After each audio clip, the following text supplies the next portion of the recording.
Olá, amigos internautas, estamos iniciando mais uma edição do programa Falando Sério comigo, Magno Araújo. Vamos trazer mais alguns temas que vamos debater aqui, né, Magno Araújo? Temas de tamanha relevância e, claro, de interesse do público. Magno, o governo federal lançou um novo programa aí, onde vai beneficiar o comércio, né, que não desperdiçar alimento. A gente vê aí vários alimentos, está prestes a estragar e tem empresas que preferem jogar fora ao invés de doar. Parece que o governo quer dar um incentivo para isso, correto? Correto, Cleudson. Em primeiro lugar, satisfação estar aqui com você mais uma vez para a gente continuar debatendo esses temas.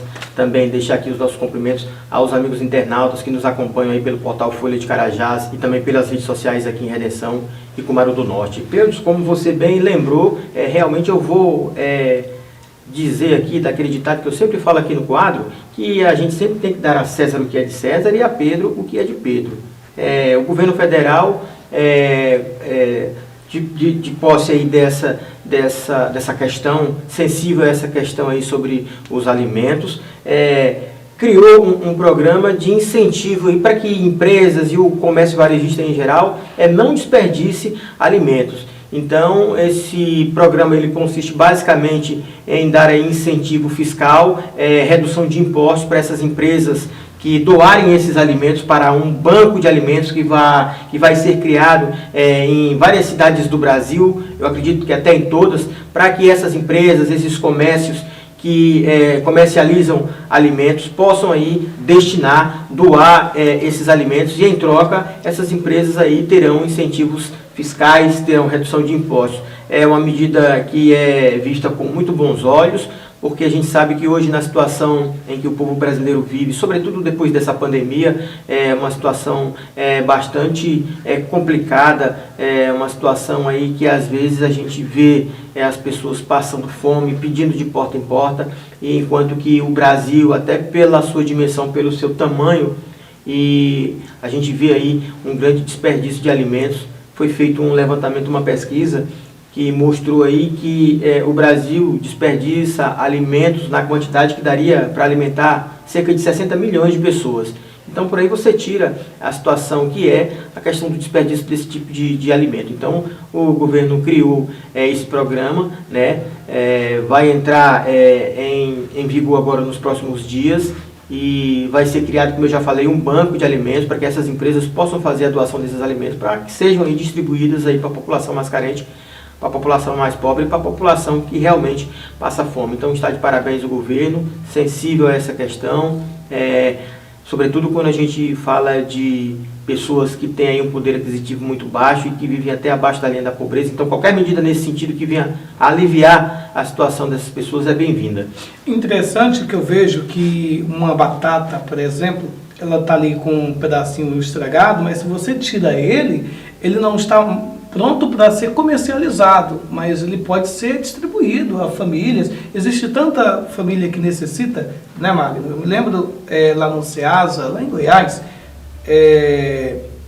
onde preparam todas aquelas verduras para mandarem para os comércios, não é isso? E daí tem uma grande quantidade de pessoas que vão ali exatamente para receber esse tipo o abacaxi, que está com um pedacinho ali estragado, a cenoura, a maçã, e daí por diante. É realmente visto com bons olhos tudo isso, né? Exato, Cleudson. Como você falou, a grande maioria, eu diria até que talvez, aliás, a pesquisa indicou que esses alimentos, eles praticamente não estão estragados, apenas uma ou outra parte ali do alimento que não seria próprio para o consumo, mas claro, a pessoa recebendo esse alimento, fazendo a higiene adequada, ela consegue sim consumir. E quando a gente fala de alimento, você falou da batata, mas são vários tipos de alimentos, frutas, verduras e outros também que são desperdiçados, jogados fora, e que agora vai ter essa destinação mais do que justa para essas pessoas mais carentes. E claro, as empresas que vão se beneficiar com esse novo programa.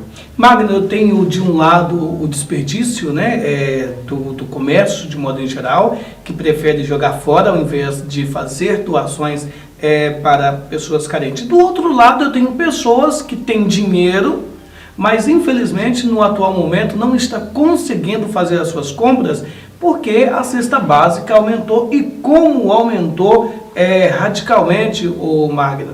Nós temos aí o aumento do arroz, do feijão, que está em alta. Eu tenho um pacote de açúcar que está um absurdo, café. Além de tudo isso, eu também tenho o gás de cozinha, que está um absurdo. Qual o seu ponto de vista em relação a isso? Pois é, Cleudson, é uma situação bastante preocupante essa situação, porque a gente sabe que qualquer coisa que venha para dificultar a vida das pessoas, cai em cima primeiro das pessoas mais pobres, das pessoas mais carentes. A gente havia falado sobre essa questão do alimento que deve aí ser atenuada com essa nova medida do governo, mas em contrapartida a gente tem aí essa questão da inflação, sobretudo no preço dos alimentos. Todo dia ou toda semana que você vai ao supermercado, os alimentos já têm aí um preço diferente daquele que você comprou na semana passada e praticamente o salário mínimo não está dando para você alimentar, pagar as contas. Salário mínimo aqui hoje? O salário mínimo hoje é R$ 1.100 e uma recente pesquisa mostrou que a cesta básica atualmente já compromete 55% do salário mínimo, ou seja, dos 1.100 que você ganha, 600 e alguma coisa já é só para a cesta básica. E como é que fica o restante? Aquela conta básica, vamos fazer uma conta básica aqui, ainda a grande maioria da população mora de aluguel, né? Não tem casa própria ainda. Isso é muita gente ainda. Ele tem ali R$300, R$400 para o aluguel, de repente ele tem 3, 4 pessoas dentro da mesma casa, ali ele vai ter que fazer a cesta básica do mês, ele vai ser nada mais do que quase R$400 ou R$500, ou mais, né? Eu estou falando do básico do básico, porque quem ganha o salário mínimo não se alimenta muito bem, você sabe disso, né, Magno? Daí vem a energia, que está um absurdo, está aí em média R$100, aí vem o gás de cozinha, 125, passou do dinheiro, Magno. Perfeito, Cleudson. É uma situação em que a gente praticamente não tem controle sobre essa questão aí desses altos preços, sobretudo dos alimentos, do gás de cozinha, da energia. Então, ou seja, muito difícil você viver, o pai de família sobreviver com um salário mínimo para poder pagar todas essas contas, manter aí 1 ou 2 filhos aí, se for o caso, na escola, se não for na escola pública, mas ainda assim vai ter os outros custos com a questão de uniformes e outras coisas que a gente sabe que sempre tem. Então, ou seja, muito difícil sobreviver com R$ 1.100, tendo em vista que a cesta básica chega aí a R$600. Então, praticamente a metade do salário seria para a questão da alimentação. Aí o pobre, a pessoa mais carente, vai ter que escolher entre comer ou morrer de fome. Então, ou seja, a gente precisa que as autoridades do Brasil, os governantes, os congressistas, os economistas, se juntem, entrem num consenso para ver qual seria a medida, um caminho mais fácil, mais rápido, para que a gente possa aí conter essa questão da alta de preços sobre os mais diversos aspectos, sobre os mais diversos tipos de produtos, e a gente sabe que o impacta mais é aquilo que o povo brasileiro necessita com urgência e que não pode deixar de ter: energia, a alimentação e muitas outras coisas que a gente vê aí que tem tido um descontrole muito grande na questão da alta de preço. Ok, como se tudo não bastasse, o Magno, como se a cesta básica na alta, os desperdícios de comida, nós temos também em contrapartida o aumento do combustível, né? Não se fala outra coisa em rede nacional, estadual, municipal, é o aumento abusivo da gasolina. Onde vamos parar? Porque eu tenho um carro, mas eu tenho que deixar o meu carro em casa e seguir o meu trajeto a pé ou de bicicleta para o meu serviço, porque a gasolina está em alta e vem mais aumento por aí. Pois é, Cleudson, é uma situação que realmente a gente fica sem ter como explicar, porque tudo que a gente já passou nesse ano, considerando essa pandemia, a questão da inflação, a alta dos preços, ainda tem essa questão do aumento praticamente que semanal dos combustíveis. Hoje em dia a gente fica espantado quando não sobe. Antigamente era quando subia e hoje é quando não sobe. Ah, não subiu? Então, ou seja, é uma situação bastante preocupante, porque um transporte hoje, Cleudson, a se a gente for considerar no passado, não é mais um luxo, é uma necessidade, é uma ferramenta de trabalho. Você tem um veículo, um carro, uma motocicleta, então é uma ferramenta essencial de trabalho, não é mais um luxo. Então, há muito tempo que muitas pessoas já deixaram até de andar de carro, estão andando de moto. E agora a tendência, a gente já tem visto muita gente deixando até de andar de moto, indo de pé para o trabalho, pegando uma carona, porque ninguém não dá conta do combustível. O litro da gasolina aqui em Redenção, por exemplo, quase R$8. Há algum tempo atrás era inimaginável a gente achar que um litro de gasolina podia chegar a R$8. E agora a gente já vê isso até com certa tranquilidade, com certa normalidade, porque todo dia o combustível sobe. E quando a gente fala em combustível, gasolina, o álcool, óleo diesel. Então é uma situação bastante preocupante e o governo tem que ficar atento, tem que ficar alerta, porque eu acredito que as pessoas aí, algumas classes, tendo em vista essa situação aí, podem aí promover uma greve como foi aquela dos caminhoneiros, que o país todo parou, e a partir daí ficou aí subtendido que essa classe dos caminhoneiros tem um poder muito grande, tem o poder de parar o país. Magno, mas aproveitando isso aqui, como que um país tão rico como o Brasil, onde se produz muitas coisas aqui, a gente consegue exportar para fora e a gente está comprando essas coisas tão caro? Por exemplo, ora essa temos a hidrelétrica, que ali ela produz a energia, vem de lá para cá, aqui no estado do Pará, e a gente paga a energia mais cara do mundo. Ora essa nós temos o petróleo aqui também no nosso país, onde a gente exporta ele, é vendido barato lá para fora, e aqui dentro a gente temos que comprar tão caro. Se continuar assim, aonde é que vai parar o Brasil com toda essa riqueza que temos, mas infelizmente se torna com um número tão grande de pessoas pobres?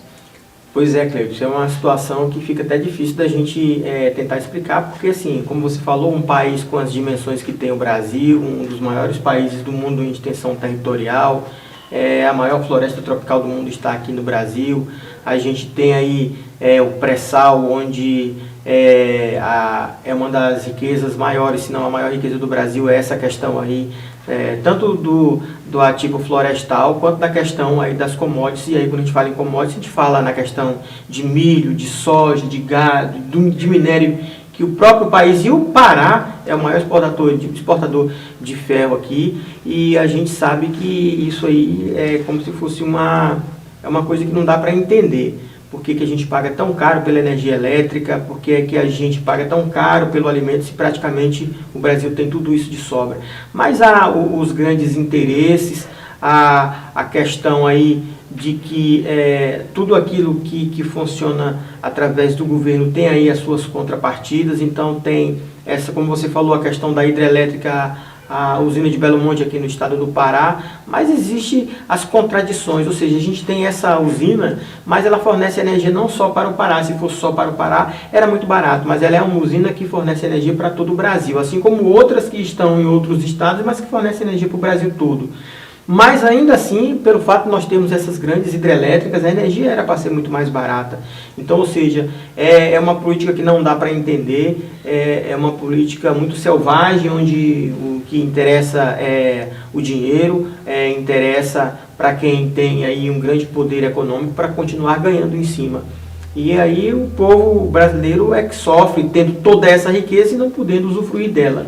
Então existem muitas contradições no nosso país com relação aos diversos aspectos, e que isso só vai ser melhorado, isso só vai acabar quando a gente tiver aí governantes sensíveis a todas essas questões, políticos que tenham aí, que se coloquem no lugar das pessoas, da população mais carente, das pessoas que não têm condição nem de se alimentar. E aí a gente, até que isso aconteça um dia, a gente vai continuar convivendo com essas contradições. Quando você fala aí que a gente tem aí o pré-sal e exporta barris de petróleo aí para fora, mas aí ao mesmo tempo a gente tem que importar a gasolina já refinada, porque aqui são poucas as refinarias, então, ou seja, a gente tem a matéria-prima bruta que seria o petróleo, mas a gente não tem a capacidade plena de transformar esse petróleo na gasolina. Então a gente é obrigado a exportar essa gasolina já pronta para abastecer, e aí, claro, a gasolina se torna mais cara e a gente sabe que tem todo um processo,